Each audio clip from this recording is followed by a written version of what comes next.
My distinguished colleagues, I stand before you today with a heavy yet resolute heart. Recent events compel me to address not only the accusations that have been hurled against me personally, but also the attacks on the institution we hold sacred, the House of Representatives, the heart of our democracy and the voice of the Filipino people. Let me begin with a matter that is both alarming and unprecedented.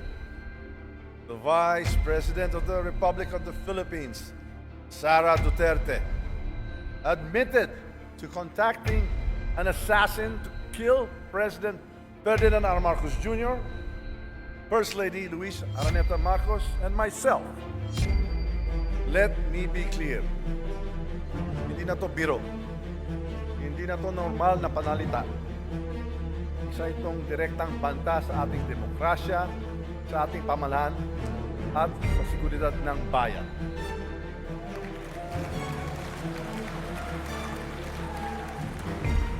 Such statement is not just reckless, it is dangerous. It sends a chilling message to our people. A message that violence can be contemplated by those in positions of power. This is not just an affront to the individuals targeted, it is attack on the very foundation of our government. It is an insult to every Filipino who believes in the rule of law and the sanctity of life. Violence has no place in our society.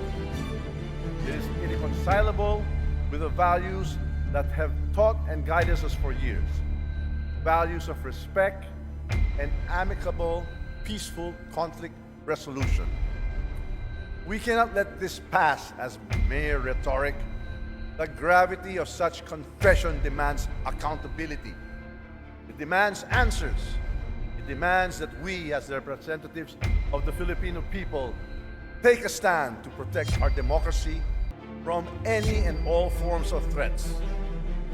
The actions of the Vice President will go down in the annals of history like a nightmare that will haunt our people for generations. And this House will do whatever we can to protect the dignity of this institution and the 100 million Filipinos we represent.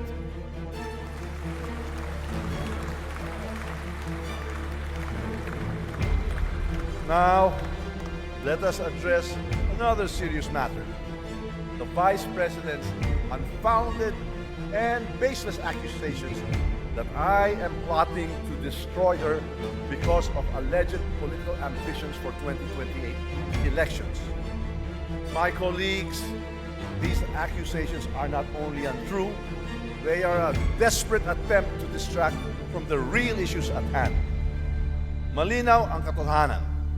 Ang trabaho ko bilang speaker ay maglingkod, hindi manira. Ang politika na paninira ay hindi kailanman naging bahagi ng aking prinsipyo.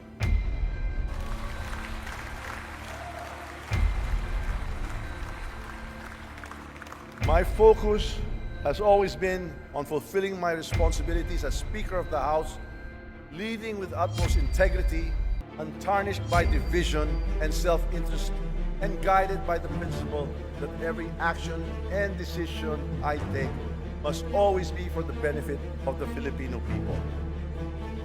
These unfounded accusations are not just about me. They are an affront to the House of Representatives. They are an attempt to erode public trust in this institution, to sow division, and to create chaos. We choose unity over division, dialogue over conflict, and cooperation over confrontation. Why these baseless accusations? The answer is simple: to divert attention from the mounting evidence of fund misuse under her leadership at the Office of the Vice President and Department of Education. The issues surrounding confidential and intelligence funds, the questionable disbursements, and the lack of transparency demand answers. We will not tolerate and accept vague explanations and evasive responses. Kung wala kang itinatago, bakit hindi sagutin ang mga tanong? Karapatan ng taong bayan na malaman ang katotohanan. Accountability is not optional. Transparency is not negotiable. Those entrusted with public funds must be prepared to explain where it was disbursed and how these resources were utilized. Hindi ito personal. Ito ay usapin ng pananagutan at tiwala ng taong bayan. Instead of providing clarity, we have seen attempts to shift the narrative, to create distractions, and to fabricate stories. But let me remind everyone, the truth is resilient. No amount of noise can drown it. This House of the People is a sacred institution. It is the embodiment of the people's will, and its dignity must be upheld at all times. Ang Kongreso ay sagrado. Ang mga patakaran at seguridad dito ay hindi nilalabag. Ang paglabag sa mga ito ay kawalang galang sa taong bayan ng ating pinaglilingkuran. Disrespect for the protocols, security measures, and leadership of this institution is not just a breach of rules, it is a breach of trust. To mock our protocols, to defy our orders, and to malign our leaders is to disrespect the Filipino people who elected us to serve. This House operates on the principles of the rule of law, transparency, and accountability. These principles are the bedrock of our democracy. To undermine them is to weaken the foundation upon which our nation stands. My colleagues, I call on you to stand with me in defending this institution.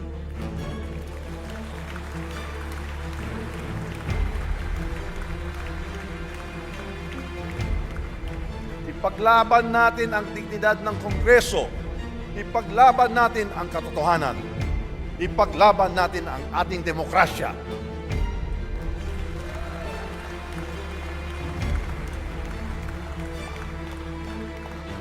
This is not about personal interests. It is about preserving the integrity of the House of Representatives and ensuring that it remains strong and a credible voice for the Filipino people. To the Filipino people, I assure you that this House will not waver in its commitment to transparency, accountability, and service.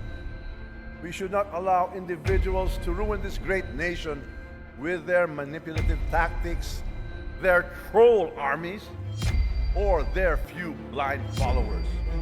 We owe it to the Filipino people to remain steadfast in our mission to pass laws that improve lives, protect freedoms, and ensure a brighter future for all. Finally, I reaffirm my unwavering support for President Ferdinand R. Marcos Jr. and his administration.